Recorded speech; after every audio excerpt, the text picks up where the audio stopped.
Hi, it's Caleb with Terrytown RV. I'm here at a 2022 Jayco J-Flight 32 BHDS, and we're going to do an orientation. We'll start up here in the front with your power tongue jack. So on the left you have your on-off switch for this light, and on the right you have extend and retract to raise and lower the front so you can hook and unhook from your vehicle. Behind that you have two 30-pound propane tanks with your regulator in the middle. Whichever way this is pointed is the tank you're using. Once one tank goes empty, point it to the other tank. Then behind that you have your battery box. You can fit up to 2 batteries on there. Obviously there's just a single one on there. You have to get a special battery box if you wanted to get 2 to fit there. Then you have a light for out there as well. Just a button on the bottom there to turn that on and off. Coming around to the side, have one side of your passenger storage. You can see your hitch components are in here. So you have the weight distribution and sway bars, obviously the hitch head, and there's a tool in there for you to use the hitch. You do have your table, your TV trays, inserts for the seats inside. And then next to your compartment, you have a couple stickers that have vehicle information for you. There's tire pressures on there, dry weights, cargo capacities, things like that. Then you have one of your 4 stabilizer jacks. There's one on each corner of the unit. They're for stabilization only, not for leveling. So you're going to level your trailer out front to back by raising and lowering the tongue jack, and side to side by putting boards or blocks underneath your tires. Once you have that leveled out, you'll run your stabilizers down. There's a crank in the compartment for them. You'll run those down to the ground, put just a little bit more pressure on them, and their purpose is to stabilize the unit while you're using it so it doesn't shake and move around as much. You can also use a 3/4 inch socket on a drill to run those down. It's just a little bit faster and easier. For your slide outs here, you have swipe seals on both sides as well as on the top. With those, I recommend you use a slide out seal conditioner. It comes in a spray can. You just spray it on there, it foams up, and you let that soak into your rubber, and that's gonna keep the rubber from drying out, cracking, ripping, tearing, anything like that. I recommend you do that once a season or once a year. You'll do that for both your slide outs. So like I said, you just spray it on there, scrub it in, and just let it, or spray it on there and let it soak in rather. And that's all you have to do for that. You'll notice underneath the slide there's a label for a gray tank. So there's a pull handle right there, right in front of your front tire. That is going to drain out the back here. There's also a black tank pull handle right here, right in the middle. With those, you do want to do that in kind of a specific order. So you'll hook your sewer hose up first, put it in your drain. You'll pull your black tank handle here, let that drain out. Once that's done, you'll pull the gray tank handle up front, and that gray dirty stinging shower water will help to rinse the black toilet water out of the end of your drain here, and also out of your hose. Once the gray tank is done, close it. You'll leave your black tank open, and you have a black tank flush right here. You can hook a hose to this, run water through it for 5 or 10 minutes, should be all you need, and that'll spray directly into your black tank and help rinse it out, clean up your sensors, get rid of some waste that's left in there, and that's going to drain out through there. That's why you leave your black valve open there. When you're all done with that, turn your water off there. You can close your valve now, put your sewer cap on, and you're all set with that drain. You do have a separate drain here for the outdoor kitchen. You see it's got a little bit of a note here to keep that valve closed until you have to drain it. But like I said, just for the outdoor kitchen on the other side. Over here you do also have your furnace exhaust vent. So that's going to blow out hot air when you're running your furnace, so you want to be sure you don't block it or touch it. You have your city water connection. So if you're hooked up to water full time, you'll hook your hose up to there, turn it on, and that will be what creates your water pressure. With the city water connection, I do recommend you use a water pressure regulator. That's going to lower the PSI of the water into a more reasonable range. Generally, city water is designed for houses, which can withstand a little bit more pressure. If you don't use the water pressure regulator, you're risking bursting your lines and getting leaks. You have an outdoor shower here. It's hot and cold water with a shower head. And then you have your water heater. This is gas and electric. Your switches for that are going to be inside. When you turn your water on, this is going to start to fill with water. So put your drain cap on here first. Tighten that down with a 1 1/16 inch socket. And then before you turn it on gas or electric, you want to be sure that the tank here is full. To do that, pull on your pressure relief valve and water will come out there. Once water comes out of there, you're good to turn it on. Like I said, the switches are inside for it. For gas, obviously make sure your propane is turned on. For electric, you do need 110 power. You can run both systems at the same time, or you can do them individually. Generally, if you're hooked up to shore power at a campground or anything, I would recommend you run it off of electric. That way you don't use up your propane.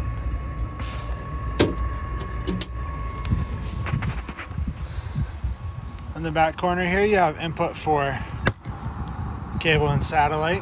So if you're staying somewhere that has cable TV hookup, or if you have a portable satellite dish, that's where you hook that coax up to. You have pull-out bumper caps on either side of your bumper where you can store your sewer hose at. And you pop those back on when you're done. You are prepped for a Furrion backup camera as well as Furrion side view cameras.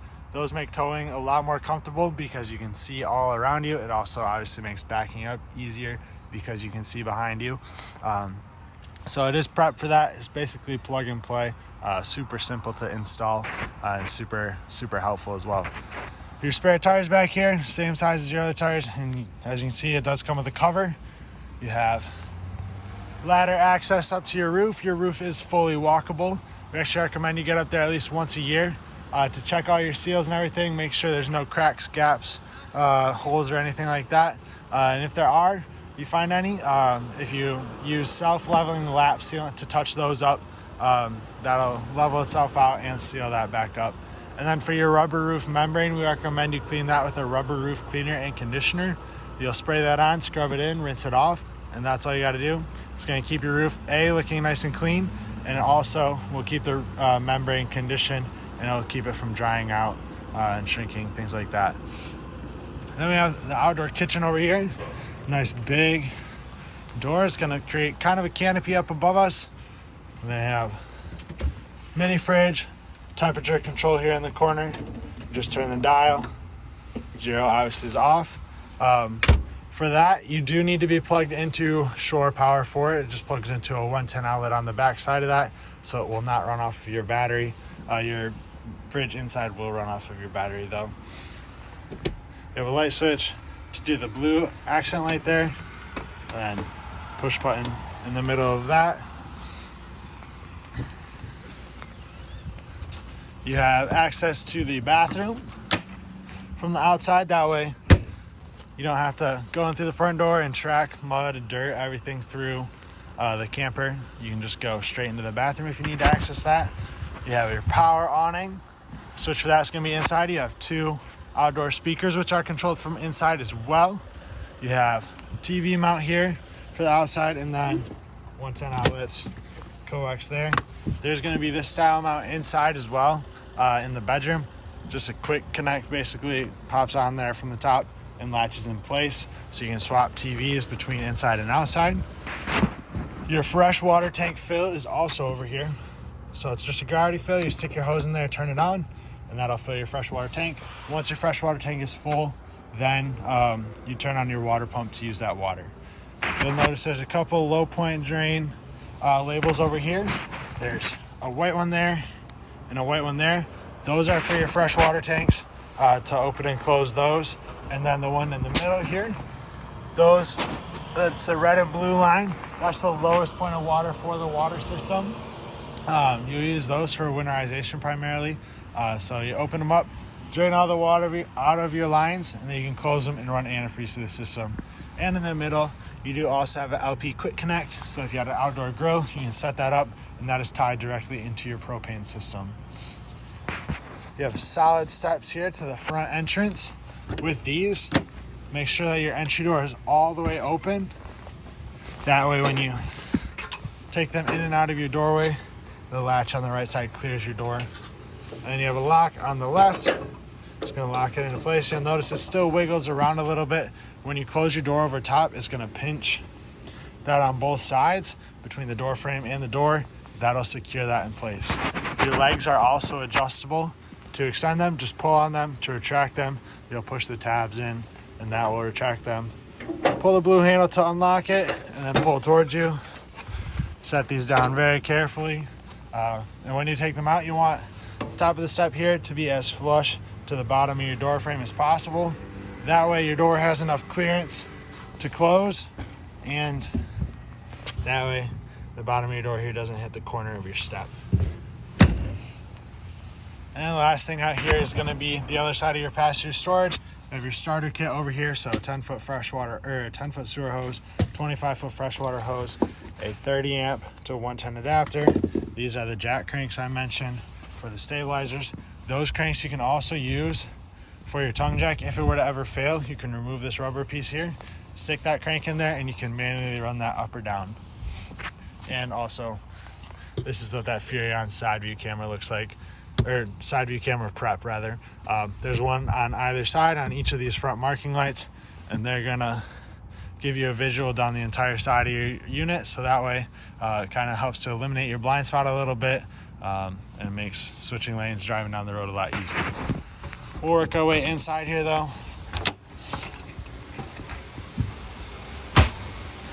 Right inside the door to our left is going to be your main control center. You have your monitor panel up at the top, so you can check the levels of your battery, fresh, black, gray 1 and gray 2 tanks, and it's going to light up to what level it's at the top. You have the switch for your water pump here, so once you have your freshwater tank filled, you'll turn your water pump on right here, and that's going to be what creates your water pressure. You have the switch for your water heater on gas and water heater on electric. Like I mentioned before, you can have both of them on at the same time or run them individually. And those are all electronic ignite. You don't have to light a pilot light or anything for those. Then you have 2 light switches here. This one is going to do your exterior awning lights. This one does your interior ceiling lights. These do also all have push buttons in the center, so you can turn individual lights on and off. This switch here will be for your awning control. So you hold down awning out. That is going to extend your awning. It's not going to stop automatically as you run it out, so you do want to keep an eye on it. There's going to be a little fabric piece that hangs down, and you'll also see the bare awning tube. That's going to be your indicator that it's fully extended. So we'll take a look at that here in a second. Once that's fully extended, there's that fabric piece. There's the bare awning tube. Take your finger off the button, and that's what that'll look like, fully extended.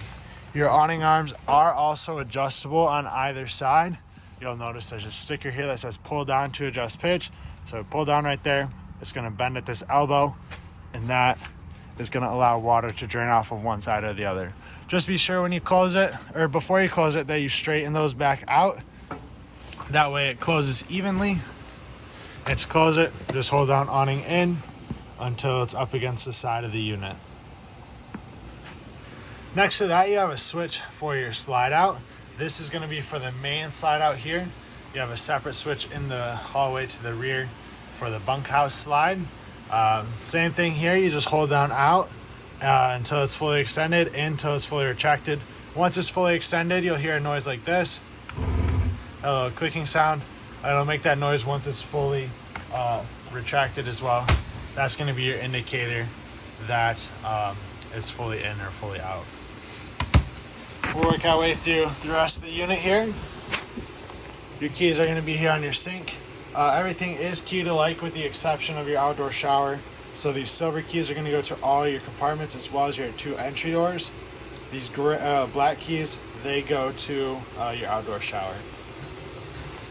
Up in this compartment here, you have a little bag that's got all your owner's manuals and individual manuals for your different appliances on here.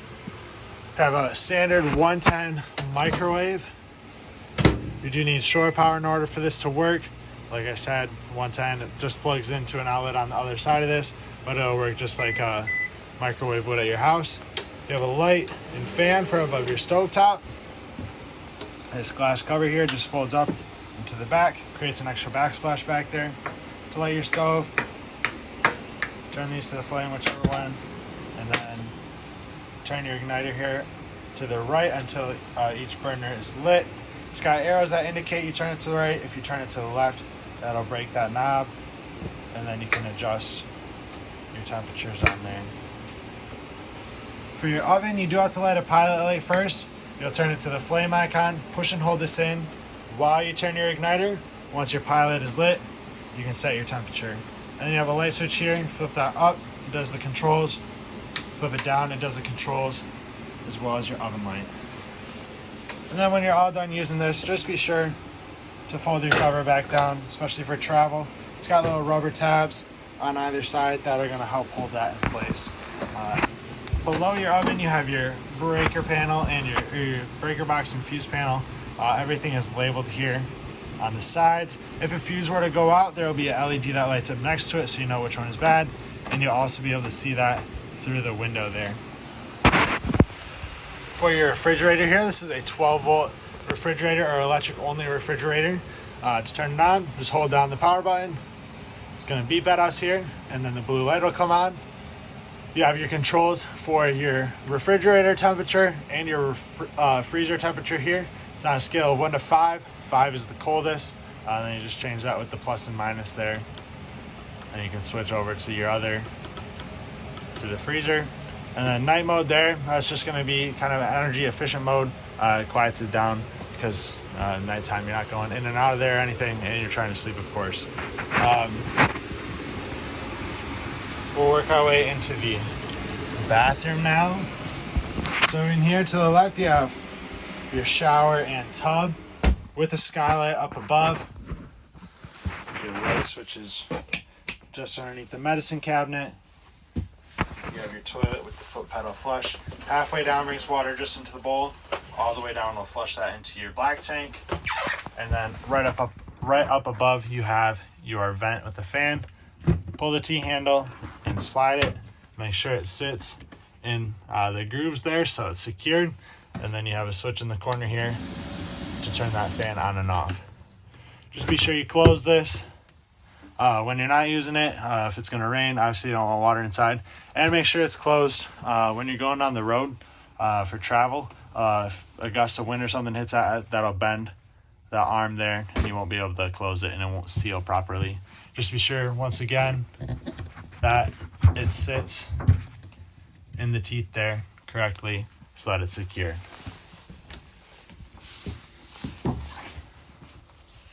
We'll get everything opened up in the bunk room now. So we have the slide out switch here, like I mentioned. Hold down out. Now bunk room's going to start to extend.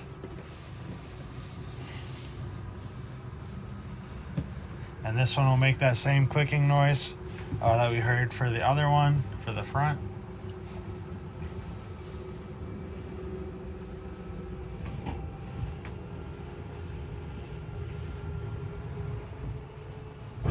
Just like that. You have push button lights in here once again, all the way around, up in the ceiling.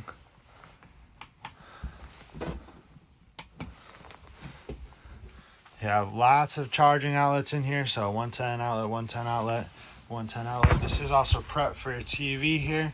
That's what the little coax hookup there is for. And there's a backer built into this wall. That whole wall basically is a backer, so you can mount a TV there, or you can have one that's on stands. You have your fold-out ladder for the bunk here. Just be sure for travel that this is stowed away. Otherwise, when your slide out comes in, it's going to hit that and it'll damage that. You have your bunk capacities here. So you have that reference 300-pound capacity for up top.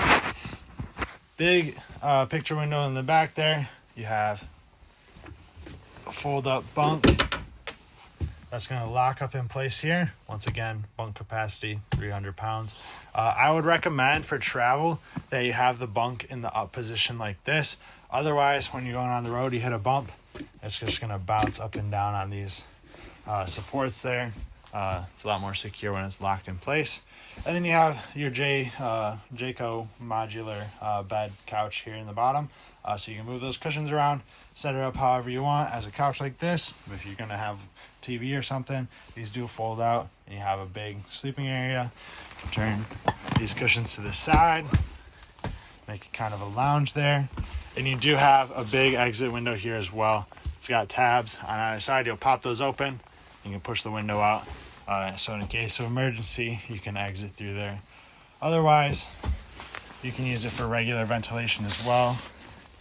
Just pull the tab and slide the window open like so.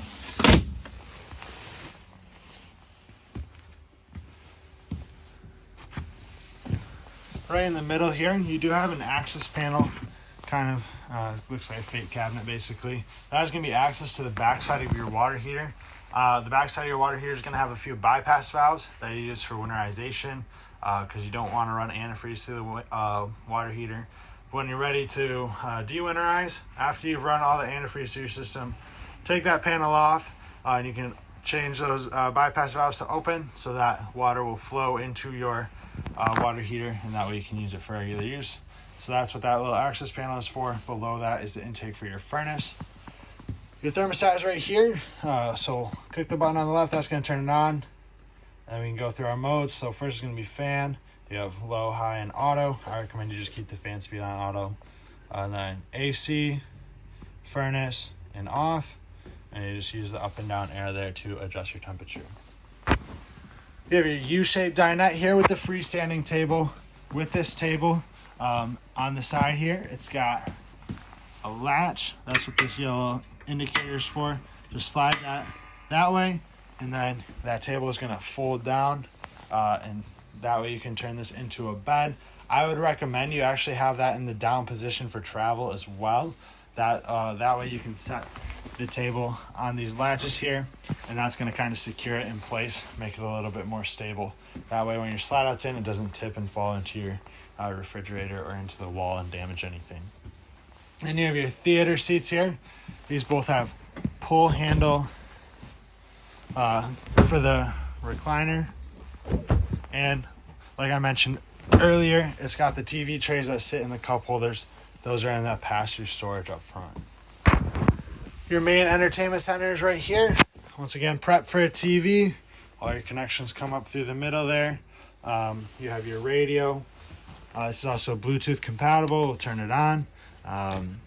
Like I said too, you have your 2 speaker zones, which are going to be inside and outside. That's really loud. Sorry about that. Zone 1 is your inside speakers. Zone 2 is your outside speakers. You'll see it turns red when they're off. It also displays that on the screen. If I hit the power button once, that mutes everything. Hold it down to turn it off, and then you can go through your different modes on the side here. If we pop open this compartment here, you have your radio remote. There is also your antenna booster in here. You'll notice that little green light.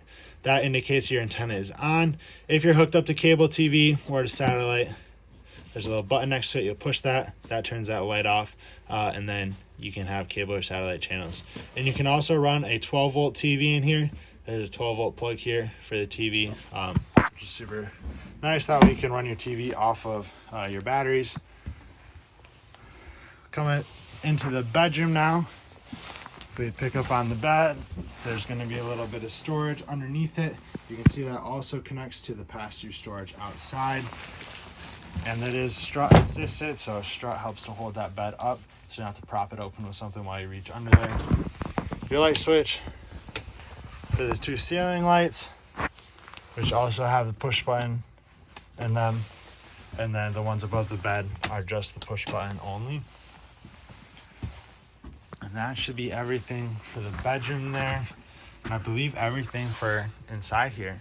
Hopefully this video is helpful to you. If you have any questions, please feel free to reach out. We'd love to get those answered for you. And thank you for choosing Terrytown RV.